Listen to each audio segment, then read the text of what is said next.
પૂજ્યપાદ આનંદ ઘનજી ભગવંતની પરાવાણી. રિષભ જિનેશ્વર પ્રીતમ માહરો. પ્રભુ મારા પ્રિયતમ. પ્રભુ જ્યારે પ્રિયતમ બને છે ત્યારે ભક્તની મનોદશા કેવી હોય છે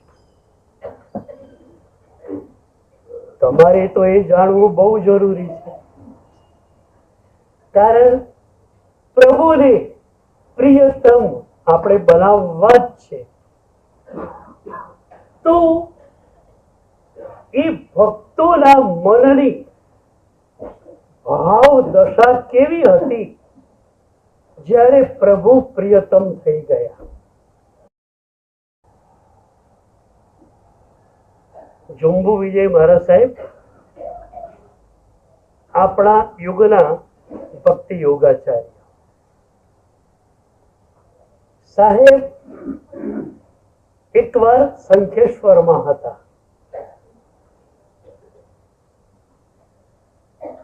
આપણા ભાગ્યેશ વિજય સુરી પણ એ વખતે શંખેશ્વરમાં.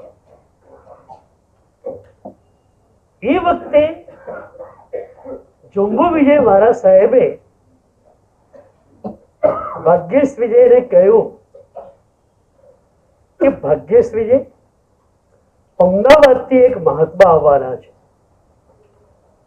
એમને સંશોધનમાં અને પ્રભુ ભક્તિમાં બહુ જ રસ છે.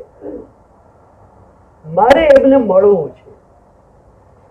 તો એ આવે ને ત્યારે મને કહેજે. એમાં અચાનક 4 દિવસ પછી સાહેબજીનો વિહાર ગોઠવાયો. બાજુનું જ ગામ આદરિયાણા, ત્યાં જવાનું હતું. સાંજે 5 કિલોમીટર જવાનું, સવારે પેલા ગામ જવાનું. સાહેબજી 4 વાગે દેરાસરમાં પધારી ગયા. 5, સવા 5 નીકળવાનું હતું. પણ પ્રભુ પાસે ગયા પછી સાહેબ ઉઠી શકતા નહોતા. રીતસર તમને લાગે કે કેવું પ્રભુનું સંમોહન છે. પછી માંડ સ્તવનો પૂરા કરે, ઊભા થાય, બહાર તો નીકળે, પણ છેલ્લી ચોકીએ જાય, પ્રભુને જોયા કરે. ફરી ખમા સમાન નીચે ઉતરે ચોકમાં. અત્યારે તો ચોક ટાઇલ્સ વાળો છે, એ વખતે ધૂળિયો ચોક હતો. પણ એ ચોકમાંથી દાદા દેખાતા હતા. ફરી પાછા ખમા સમાન. લાગ્યું કે મોડું બહુ થઈ ગયું છે, ફટાફટ વિહાર કર્યો. ભાગ્યેશ વિજય સુરીને પણ અઠવાડિયા પછી આદરિયાણા જવાનું થયું. સાહેબે પહેલો સવાલ કર્યો, ભાગ્યેશ વિજય, પેલા મહાત્મા અમદાવાદથી આવવાના હતા, એ આવી ગયા કે નહીં? ભાગ્યેશ વિજય નવાઈમાં પડી ગયા. એ કે સાહેબ, આપે વિહાર નક્કી કર્યો ને એ જ દિવસે સવારે એ મહાત્મા આવી ગયેલા. પણ એમનો વિહાર લાંબો હતો, થાકી ગયેલા. એમને ખબર નહીં કે આપણો સાંજે વિહાર છે. બપોરે એમને સમાચાર મળ્યા કે સાહેબ તો 4 વાગે દેરાસર પધારે છે અને તરત એમનો વિહાર છે. એટલે એ ફટાફટ તૈયાર થઈ આપ બેઠા દેરાસરમાં. પછી આપની પાસે આવીને જ બેસી ગયેલા. આપણી જોડા જોડ 2 કલાક બેઠેલા.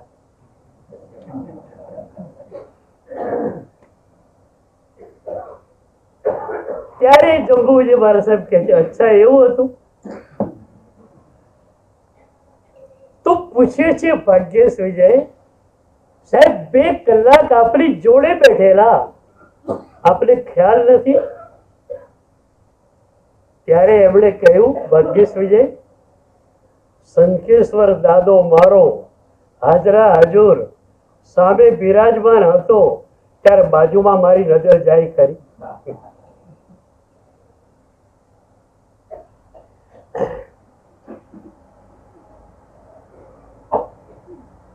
હું તો સામે વાળાને જોઉં કે બાજુ વાળાને જોઉં?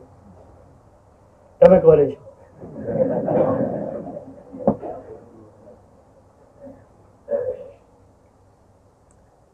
આ તો ભક્તિની ભાવ દશા, સાધનાના સ્તર પર ભાવ દશા વર્તમાન યોગની હતી. જે ક્ષણે જે બને એનો સ્વીકાર. અમે લોકો પરમ આનંદમાં છીએ. કોઈ પણ મહાત્માને પૂછો, સાહેબજી આટલો બધો આનંદ તમારી પાસે કેમ છે? કારણ એક જ કહેશે, એક તો પ્રભુની કૃપા અને બીજું વર્તમાન યોગ. આવતી ક્ષણની કોઈ ચિંતા નથી. હું વિહાર કરતા ચાણસમાં ગયેલો. મહેસાણાથી પાટણ જઈએ અને ચાણસમાં થઈને જવાય. તો અમે લોકો મહેસાણાથી ચાણસમાં ગયા અને તમારે ત્યાં હમણાં જ ચોમાસું કરી ગયેલા મહાત્મા ઈશ્વર રત્નસુરીજી પાટણથી ચાણસમાં આવ્યા. મહાત્માઓનો સંગ થાય એટલે જલસો. આખો દિવસ સ્વાધ્યાય વગેરે ચાલ્યું. એક નાના મહાત્મા હતા જે મારા પુસ્તકો બહુ વાંચતા હતા. એમણે કહ્યું, સાહેબ થોડો સમય આપનો જોઈએ, કેટલાક પ્રશ્નો છે સોલ્વ કરવા છે. મેં કહ્યું ઓકે. સાંજે અમે બેસી ગયા. 1 કલાકમાં એમના બધા પ્રશ્નો સોલ્વ થઈ ગયા. પછી મેં પૂછ્યું, મેં કહ્યું આવતીકાલે તમારો વિહાર છે કે અહીંયા રોકાવાના છો? એ વખતે એ મહાત્મા કહે છે કે સાહેબજી મને ખ્યાલ નથી, આવતીકાલે સવારે અહીંથી વિહાર છે કે નહીં મને ખ્યાલ નથી. ગુરુદેવ જો 4 વાગે જગાડશે તો હું માનીશ કે વિહાર હશે, 5 વાગે જગાડશે તો હું માનીશ કે વિહાર નથી.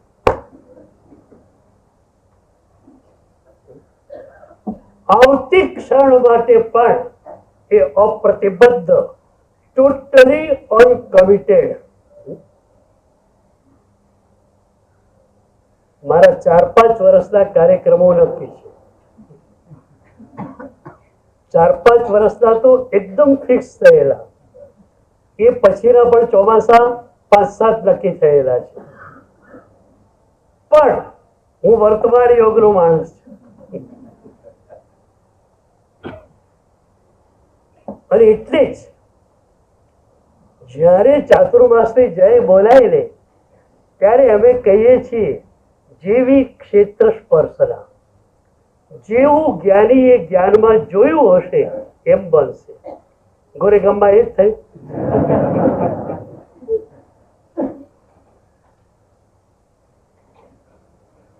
હવે એકદમ મજામાં.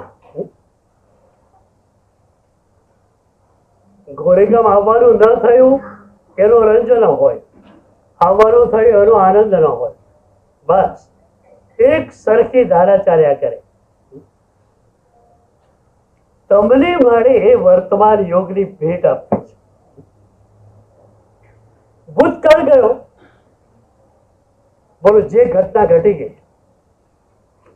તમે એના માટે ગમે એટલો વિચાર કરશો, એ ઘટના બીજી રીતે રિપીટ થવાની હતી ખરી? થઈ ગઈ, થઈ ગઈ. સ્વીકાર સિવાય બીજો કયો માર્ગ ત્યારે છે?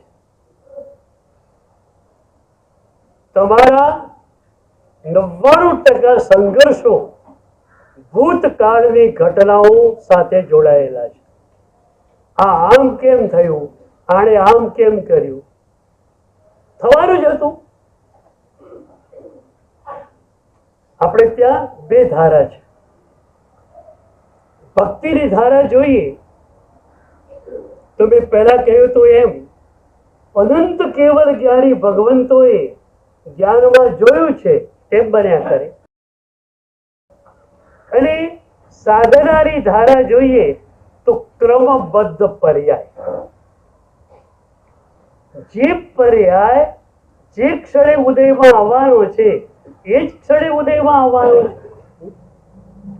એમાં કઈ ફેરફાર થવાનો નથી. ઇન્દ્ર મહારાજાએ પ્રભુને કહ્યું કે પ્રભુ, ભસ્મ ગ્રહ આપની જન્મ રાશિ પર બેસે છે, થોડુંક આયુષ્ય આપ વધારી દો. ત્રિલોકેશ્વર, અખિલ બ્રહ્માંડેશ્વર પરમાત્મા શું કહે છે? ઇન્દ્ર, જે પર્યાયો જે રીતે ખોલવાના હોય એ જ રીતે ખોલે છે. પ્રભુ એમ કે છે કે જે પર્યાય જ્યારે જે રીતે ખોલવાના છે એ રીતે ખુલે છે. આપણે બધા પ્રભુના ભક્ત છીએ. તમારે તો બીજું કઈ નહીં, મારા ભગવાને કહ્યું છે એટલે માની દેવાનું. ગમે તેવી ખરાબ ઘટના ઘટે, તમે એકદમ પ્રસન્ન હો. કોઈ મિત્ર બહારથી આવેલો હોય, નવાઈ લાગે, આટલી ખરાબ ઘટના ઘટી, તમે પ્રસન્ન છો? તો તમારો જવાબ હોય, હા, મારા ભગવાને કહ્યું છે કે જે પર્યાય જે વખતે ખોલવાનો છે એ વખતે ખોલવાનો છે. તો આ પર્યાય આ વખતે ખોલવાનો હતો, ખોલી ગયો. પ્રભુ તમારી કેટલી પીડાને લઈ લે, બોલો. અમે એક ક્ષણ પણ પીડામાં નહીં, એનું કારણ આ વર્તમાન યોગ છે. સાધુ સાધ્વીઓને રોગ આવે જ, રોગનો પણ સહર્ષ સ્વીકાર છે. 4 ડિગ્રી તાવમાં મારા સાહેબનું શરીર શેકાતું હોય અને તમે પૂછો, સાહેબજી સાતામાં, એ જ પ્રેમથી એ જ પ્રસન્નતાથી કહેશે, દેવ ગુરુ પસાર. તમારે કોઈ સાતા પૂછે શું બોલવા?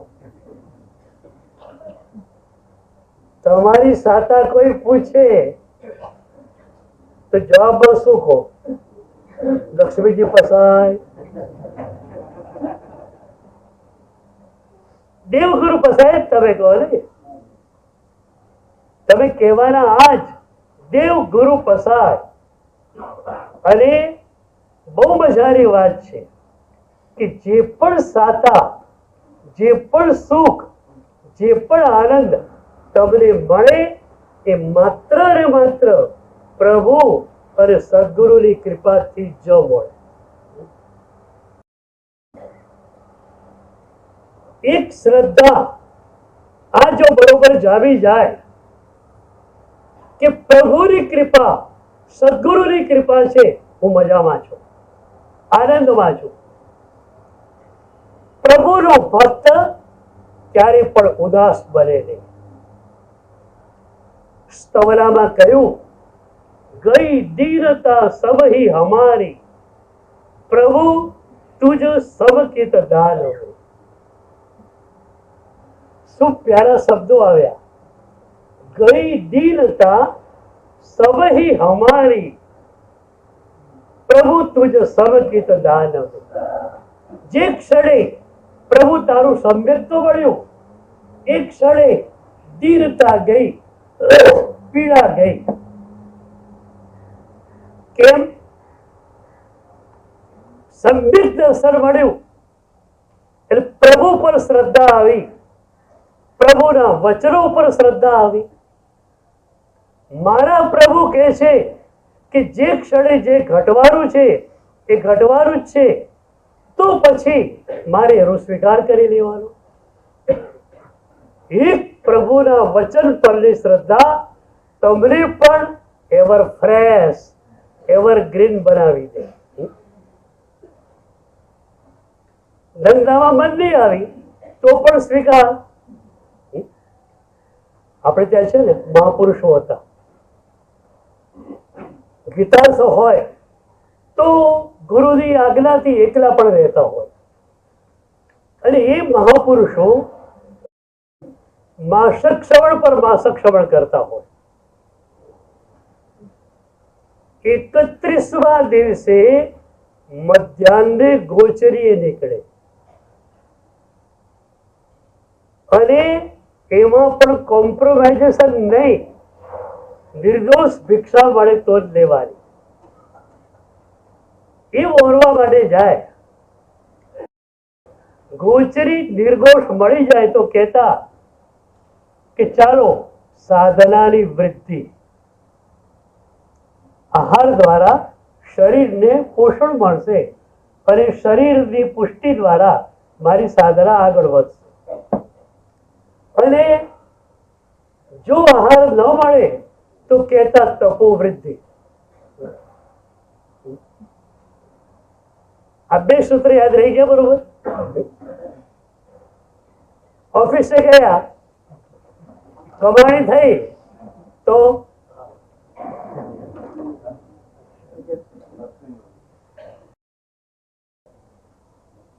પૈસા વધ્યા, પણ તમારા તો નહીં ને, પ્રભુના ને.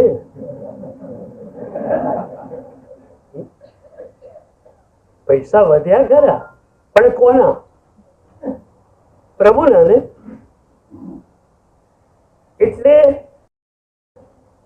પૈસા વધ્યા તો સુકૃત વધ્યો,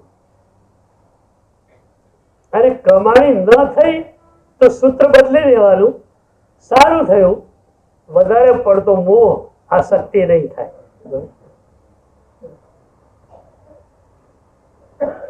તમે ઓફિસે જાઓ ને, સૌથી પહેલું કામ શું કરો? 12 વ્રતની પૂજામાં વીર વિજય મહારાજે લખ્યું, વીરતીને પ્રણામ કરીને ઇન્દ્ર સભામાં બેસે. ઇન્દ્ર પોતાની સભામાં જાય, ઇન્દ્રાસન પર એને બેસવું છે. એ પહેલા એ શું કરે છે? ભારત ક્ષેત્રમાં રહેલા બધા જ મુનિવરોને, વીરતીધરોને વંદન કરે છે હાથ જોડીને, અને પછી ઇન્દ્રાસન પર બેસે. તમે તમારી ખુરશી ઉપર બેસતા પહેલા કોને યાદ કરો છો? કેટલી મજાની આ વાત થઈ ગઈ. મુનિવરોના ત્યાગને યાદ કરીને, એ ત્યાગને પ્રણામ કરીને તમે ઓફિસની ચેર પર બેસો, શું થાય પછી? બહુ કમાવાની ઈચ્છા થાય પણ નહીં.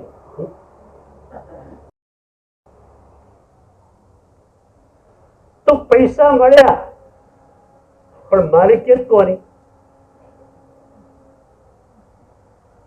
તમે કહેશો પુણ્યથી મળે, બરોબર? બરોબર. પુણ્યના માલિક કોણ? નવ તત્વ કોણે બતાવ્યા? પ્રભુએ બતાવ્યા. પુણ્ય તત્વ બતાવ્યું કોણે? પ્રભુએ. તો પૈસા તમે કમાયા, માલિકિયત કોની?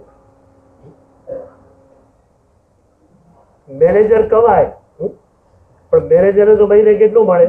10,000 20,000 પગાર હોય, બાકીનું બધું શેઠનું હોય ને. કમાય એની બુદ્ધિ, પણ માલિકિયત કોની? એક યુવાને પ્રવચનમાં નિયમ લીધો. રત્ન સુંદર સુરીનું પ્રવચન, અને એમાં એમણે એ જ વાત કરી કે તમારી પાસે જે કઈ છે બધું પ્રભુનું છે. પ્રભુને કેટલું આપવું છે? એ યુવાને નિયમ લીધો, હું જે કમાઉં માર્ચ એન્ડિંગે નેટ પ્રોફિટ જે રહે એમાંથી 10% પ્રભુ ભક્તિમાં, એટલે કે પ્રભુએ કહેલા કોઈ પણ ક્ષેત્રમાં વાપરવા. 10% મારા નહીં. 3 વર્ષ પછી એ યુવાન રત્નસુંદરજીને મળ્યો. રત્નસુંદરજી ઓળખી ગયા, ઓ આ પેલો 10% વાળો. એટલે એમણે પૂછ્યું કે ભાઈ નિયમ ચાલે છે કે નહીં 10% વાળો? ત્યારે એ યુવાન કે છે, સાહેબ નિયમ ચાલે પણ છે, નથી પણ ચાલતો. અરે ભાઈ બેવું તો કેમ બને? કાં તો નિયમ ચાલતો હોય, કાં તો ન ચાલતો હોય. તું કે છે નિયમ ચાલે પણ છે, નથી પણ ચાલતો, બેસી રીતે બને? ત્યારે એને કહ્યું, સાહેબ તમારી પાસે મેં નિયમ લીધો ત્યારે હું એવું સમજતો હતો, હું કમાઈશ અને જે નેટ પ્રોફિટ રહેશે એ પ્રભુને આપીશ 10%. 3 વર્ષ થઈ ગયા. મારી ફિલિંગ અત્યારે એ છે કે હું એક પૈસો પણ કમાતો નથી. પ્રભુ એટલા ઉદાર છે કે 90% મને આપે છે.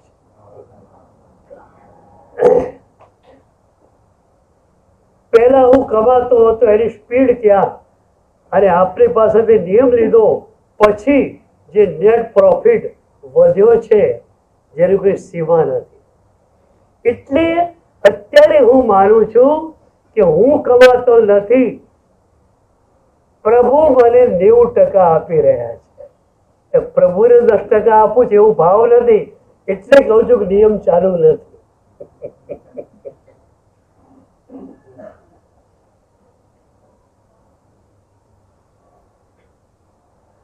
કેટલી મજાની ત્યાગની પરંપરા આપણી પાસે છે.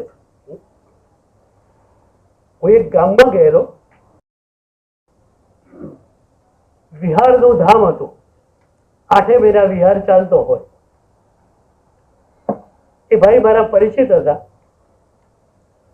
બપોરે બેઠેલા, મને કે સાહેબ તમે લોકો પ્રવચનમાં કહેતા હો કે સારીભદ્રના આત્માએ એક વાર મારા સાહેબને ઓરાયું, બીજા જન્મમાં પેઢીઓની પેઢીઓ ઉતરવા. મને ક્યાં તો વિહારનું ધામ 8 મહિના વિહાર ચાલુ હોય છે, ખૂબ ભક્તિથી ઓરાવું છું. હસતા હસતા કે એકે પેટી ઉતરી નહીં.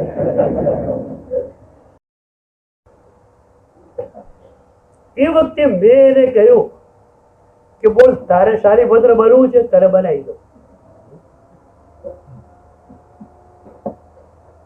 હોશિયાર માણસ હતો. મને કે સારીભદ્ર બનવું છે પણ દીક્ષા લીધા પહેલાના સારીભદ્ર. તમે મારી ઓળખો બતાવી દો. મેં કહ્યું ઓકે તૈયાર. દીક્ષા પહેરાનો સારીભદ્ર તને બનાવી દઉં. બોલો તમારે બનવું છે? બનવું છે. મેં એને કહ્યું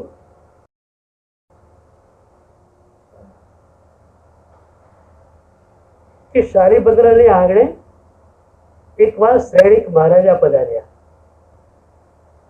જે રત્ન કંબલ 1 લાખ સુવર્ણ મોરની મગધનો સમ્રાટ ન લઈ શક્યો, એનો જ એક પ્રજાજન બધી જ રત્ન કંબળો ખરીદે અને ઉપરથી પૂછે 16 જ છે બસ.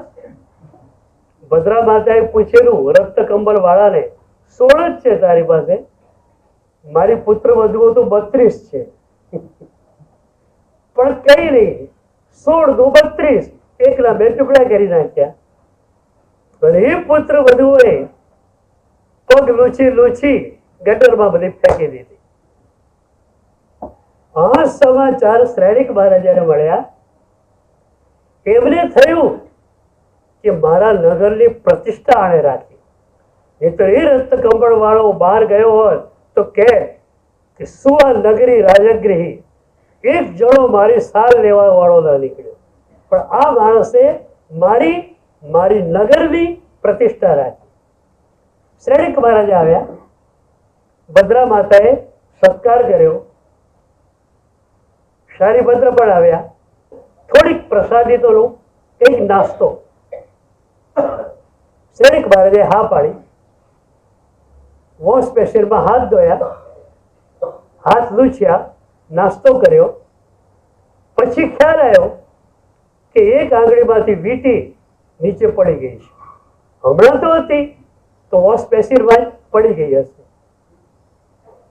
તો શ્રેણીક મહારાજાએ ભદ્રા માતાને કહ્યું કે વોશ બેસિનમાં મારી વીંટી પડી ગઈ છે.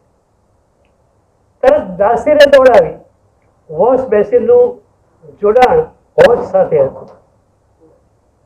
દાસી હોજ પાસે ગઈ, હોજમાં ઢગલો વીંટી. દાસી ચબરાટ કરંડીઓ ભરી અને વીંટી લઈને આવી કે મહારાજ એમાં તમારી વીંટી થઈ. એ દેવતાઈ વીંટી પાસે શ્રેણીક મહારાજની વીંટી સાવ ફીકી લાગતી. શ્રેણીક મહારાજે વીંટી લઈ લીધી પોતાની. પછી પૂછ્યું, હોજમાં આટલી વીંટીઓ હોય છે તમારે ત્યાં? ત્યારે ભદ્રા માતાએ કહ્યું, સાહેબ આપણે તો ખ્યાલ છે 99 પેટી રોજ ઉતરે છે, 33 પેટી દાગીનાની હોય છે. મારો શારીભદ્ર અને એની 32 પત્નીઓ રોજ દેવતાઈ અલંકારો પહેરે, બીજી સવારે બાથરૂમમાં નાહવા માટે જાય તો બધા જ અલંકારો છોડી છોડીને આવે, ફેંકી ફેંકીને આવે. એ બધા જ બાથરૂમમાંથી હોજમાં બધું ભેગું થાય. હવે તો અમારી મેત્રાણી પણ લેતા લેતા થાકી ગઈ છે, એટલે રોજ લેવા આવતી નથી. એને પણ ખ્યાલ આવી ગયો કે અહીંયા કોઈ હવે લેવાનું નથી. અઠવાડિયે આવે અને બધું ઉસેટીને લઈ જાય. એટલે આ બધું ભેગું થતું હોય છે. મેં પેલા ભાઈને કહ્યું, હવે તને શારીભદ્રની વ્યાખ્યાનો ખ્યાલ આવ્યો? આજનું મળેલું આવતીકાલે ફેંકી દે, એનું નામ શાલીભદ્ર હોય.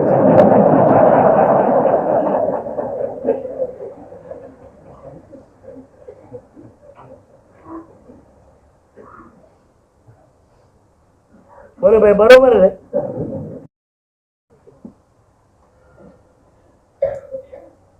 એક ભાઈ મને કે સાહેબ એ તો શારીભદ્ર હતો અને ઉપર એનો પિતા દેવ થયેલો હતો તો મોકલતો હતો. અમારે કોના આધારો પર ફેંકી દેવું? મેં કહ્યું, દેવ પણ આપતો તો ક્યારે? ઘણાના બાપ મરી ગયા, ઘણાના દેવલોકમાં પહોંચી ગયા, કોઈએ પેટીઓ મોકલી નહીં. આ શારીભદ્રનું પુણ્ય હતું માટે પેટી આવતી હતી, નહીં કે એનો પિતા કારણરૂપ હતો.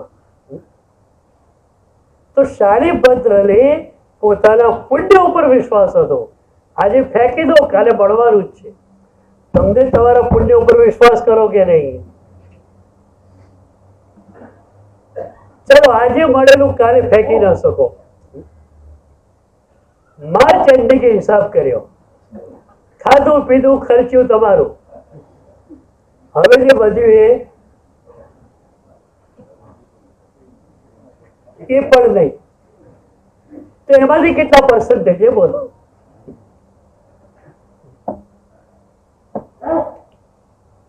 તો પેલો યુવાન એના શબ્દો યાદ રાખજો,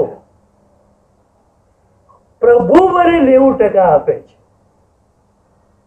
હું પ્રભુને આપું છું એ વાત 1 વર્ષ સુધી રહી, બીજા વર્ષે એ વાત ભૂસાઈ ગઈ. તો બધાની પાછળ એક વર્તમાન યુગ તો રહેલો જ છે.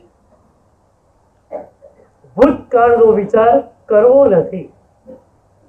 ભવિષ્યકાળમાં પણ મારું પુણ્ય મારી જોડે છે.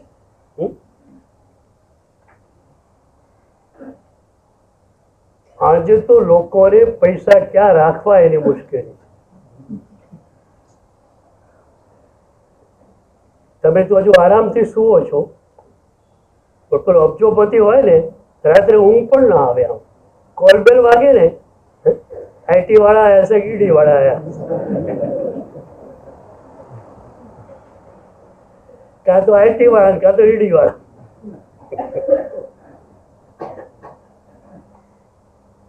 ક્યાં છુપાવો?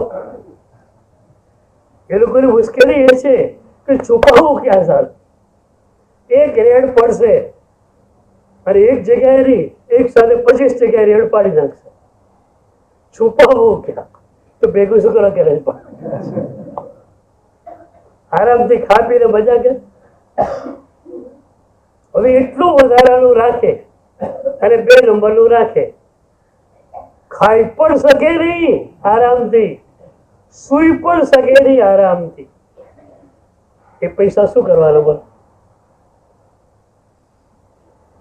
એક વાત તમને કહું, સંપત્તિ અથવા કોઈ પણ પદાર્થ એ સુખ ન આપે, સુવિધા આપે. આટલું યાદ રાખો. એ સંપત્તિ તમારી પાસે છે, તમારે એકદમ નાનકડા ફ્લેટમાં રહેવાનું નહીં થાય, તો મોટા ફ્લેટમાં જતા રહેશો. પણ મોટો ફ્લેટ મળ્યો એથી સુખ મળ્યું નહીં માનતા. સુખ તો ફેમિલી મેમ્બર્સમાં પરસ્પર સંપ હશે તો થશે. વાલકેશ્વરના એક ઘરની ઘટના છે. 4 દીકરા, 3 કાર આવી ગયેલી, 4થી કાર બુકિંગમાં હતી, આવવાની હતી. પહેલા છે ને કાર ઝડપથી મળતી નહોતી અત્યારની જેમ. તો 3 કાર આવી ગયેલી, 4થી કાર બાકી હતી. એક સવારે 3 ભાઈઓ 3 કાર લઈને જતા રહ્યા. 4થો પાછળ રહ્યો, કાર નથી. એટલો બગડ્યો એ, શું મારે ટેક્સીમાં ભરવાનું કે છે? મારા જેવો શ્રીમંત માણસ ટેક્સીમાં જાય કે છે? મારું સ્ટેટસ શું? પણ એ સાથે જે લડે છે બધા 4. તો સંપત્તિ કે પદાર્થ સુખ નહીં આપે. તમારા પૂર્વજોને જુઓ, મેં તો જોયેલા છે. અને મારા ગુરુ મહારાજની આંખે એમને પૂર્વજોને જોયા છે કે એ લોકો એટલા સુખી હતા. ગામડા ગામમાં રહે, આગળ દુકાન, પાછળ ઘર. કોઈ પણ ઘરાક આવ્યો, કંઈક કામ છે, ઉભો રે ભાઈ, હું જઈને આવું છું, જમવાનો ટાઈમ છે, તું બેસી રહે. કોઈ ટાઈમની પાબંદી નહીં. શું ત્યાં 2 કલાક આરામથી સુવો, ઘરાક બેસી રહે છે. એટલી આરામની જિંદગી.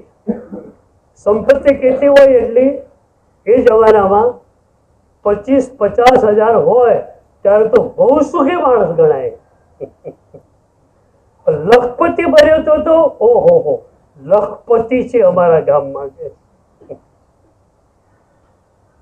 પૈસા ઓછા હતા, સુવિધાઓ ઓછી હતી, સુખ વધારે હતું. અને પૈસા વધ્યા, સુવિધાઓ વધી, સુખ વધ્યું કે ઘટ્યું? બોલો.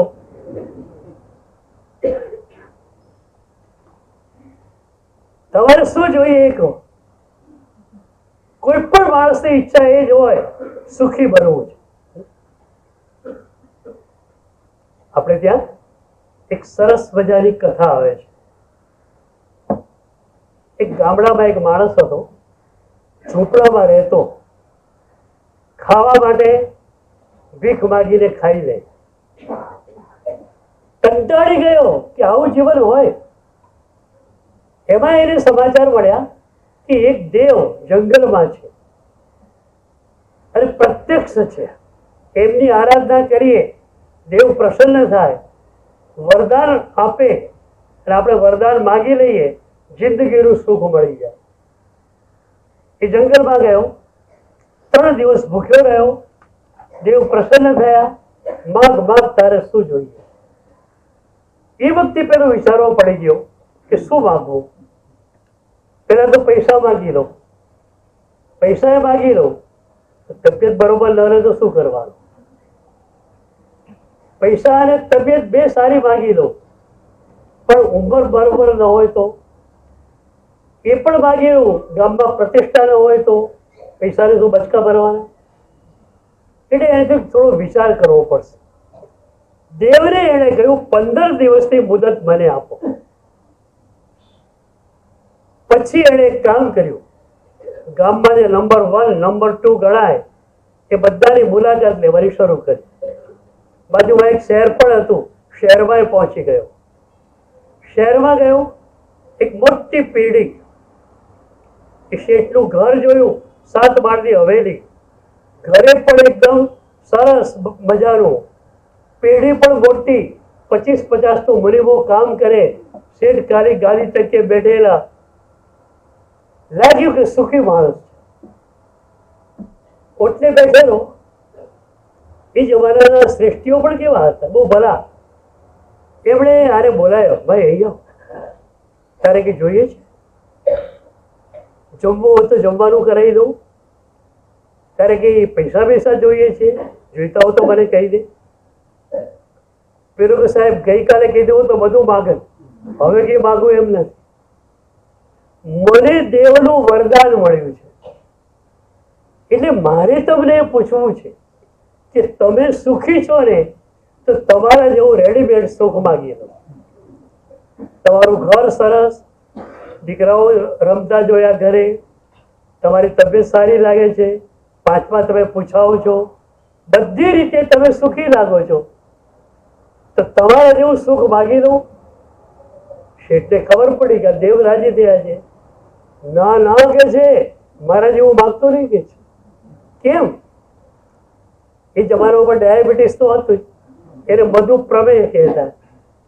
તો કે મને ડાયાબિટીસ છે, એટલે વૈદ્યની એવી ચરી મારે પાડવાની હોય છે, કડવા ઉકાળા પીવાના, સવારે દૂધ વગરનું ખાલી ઉકાળો અને લુખ્ખા ખાખરા ખાવાના, બપોરે લુખ્ખી રોટલી અને કારેલાનું શાક, સાંજે લુખ્ખી ખીચડી અને થોડીક દૂધ. આ સિવાય કંઈ ખાવા ન મળે. મારી શ્રાવિકા મારી જોડે જ બેસે. હવે મારે ત્યાં રોજ 25-50 મહેમાન હોય, સવાર બપોરે સાંજ, 5-5 10-10 મીઠાઈઓ, એટલી નમકીન, આ બધું ફરતું હોય. હું જોયું અને એક પણ મીઠાઈ મારાથી ખવાય નહીં. હાથમાં લેવાનો વિચાર કરું, શ્રાવિકા કે નહીં તમારે લેવાનું નથી. એ શેઠ કે છે મને લાગે છે મારા કરતા કોઈ કઠિયારો સુખી હોય. જંગલમાંથી લાકડા કાપી લાવે, 12 વાગે આવે અને એ અને એની પત્ની રોટલો અને શાક ખાય, અને એમાં જે મજા આવે મને ખાતા મજા નથી આવતી. ખાવાનું લુખ્ખી રોટલી અને શાક અને જોવાની મીઠાઈ, બળી બળીને હેરાન થઈ જાઉં. મારા એવું વાગતું નહીં. ચાલો તમારા નામ પર ચોકડી. બીજાને ત્યાં ગયો, એને પણ આજ વાત કરી. પેલું કે ના ના મારા જેવું માગતો નહીં કે. કેમ સાહેબ શું થયું? મારે દીકરો નથી કે છે. દીકરો નથી ત્યાં સુધી પણ સમજે, પણ સગાવાલા જે છે ને એ બધા મારી સંપત્તિ ઉપર એવી નજરે જોઈ રહ્યા છે કે ક્યારે આ મળે ને ક્યારે આપણે ભાગ પાડીએ. એટલે 1-2 વાર તો મને મારવા માટે પણ પ્રયોગ થઈ ગયા. રસોઈયાને ફોડીને ઝેર આપવાનું પણ થઈ ગયું. મારા પુણ્ય બચી ગયો. હવે તો કૂતરો રાખું છું, કૂતરો બધું સૂંઘી લે, કૂતરો ખાઈ લે, પછી મારે ખાવાનું થાય. ત્રીજા ને ત્યાં એને કેવું મારે જેવું નહીં માંગતો. કેમ? મારે એક દીકરો છે, સારો એવો આડી લઈને ગયો છે, જુગારમાં જાય, હું મહેનત કરી કરીને કમાવું છું, પેલો એક જુગારની બેઠકમાં લાખ રૂપિયા હારીને આવે છે. સારાને ગમે એટલું કહો, ઠીક છે મારા લાખ રૂપિયા ગયે એની ચિંતા નથી, પણ આવો પ્રતિષ્ઠિત માણસ પાંચમા પૂછાવું એવો, અને મારો છોકરાઓ ઓટી વાર નીકળે, મારી તો આબરૂના કુચ્ચા કરી નાખ્યા એને. બધી જગ્યાએ ફર્યો, જવાહરનગરમાં નહીં આવેલો,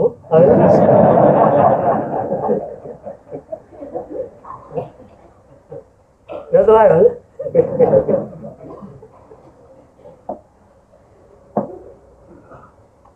13 દિવસ થયા, હાડું કે ઠેકાણું પડતું નથી, અને 15 દિવસની અવધિ છે.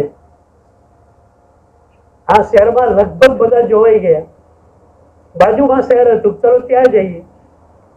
14મા દિવસે ત્યાં જવા નીકળે છે. અને એ વખતે રસ્તામાં જંગલમાં એક મુનિરાજ બેઠેલા જોયા.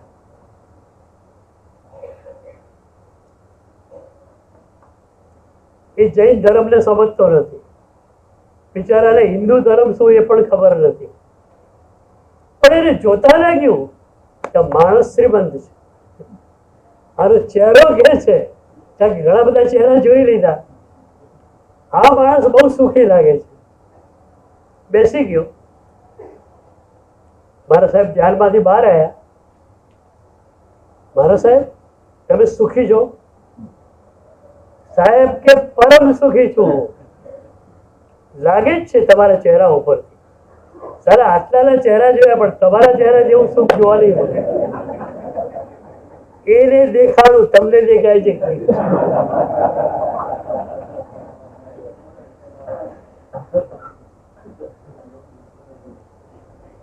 હવે એના મનમાં ટાઈ તો પહેરી જ પડેલી છે. સુખી તો કોણ હોય? પૈસા વાળો. કે મારા સાહેબ તમે જરા મારે કોને, તમારા બંગલાઓ ક્યાં, તમારી પેઢીઓ ક્યાં ચાલે છે, એ જરા હું જોઈ આવું. સાહેબ કે મારે કોઈ બંગલો નથી, પેઢી નથી. આ એક બે પાત્રા છે મારી પાસે, આ કપડો ઓઢ્યો છે એ મારો છે, બાકી મારું કઈ છે જ નહીં. શું કહો છો મારા સાહેબ? તમારું કઈ નથી, તોય તમે સુખી છો? તમારું કઈ નથી અને તોય તમે સુખી છો? મારા સાહેબ કે કઈ નથી માટે સુખી છું.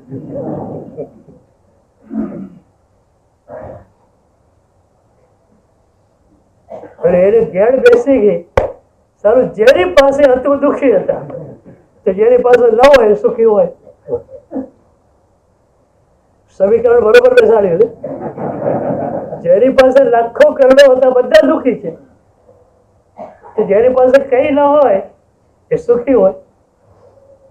હવે એને નક્કી કર્યું ક્યાંય જવું નથી. હવે આ મારા સાહેબ જેવું સુખ આપણને જોઈએ. તો સાહેબ મને તમારે જેવું બનાવી દો. સાહેબ કે એમને બનાવાય, અમારી જોડે રહેવું પડે, ટ્રેનિંગ લેવી પડે, અભ્યાસ કરવો પડે, પછી અમને યોગ્ય લાગે, અમારા ગુરુ મહારાજને યોગ્ય લાગે તો આવું જીવન મળે. કઈ વાંધો નહીં, બધું કરવા હું તૈયાર છું. હરદેવ પાસે જવાની જરૂર નથી. અને એણે દીક્ષા લીધી અને પરમ સુખી બન્યો. આ ઘટના કેટલી તો મજાની છે.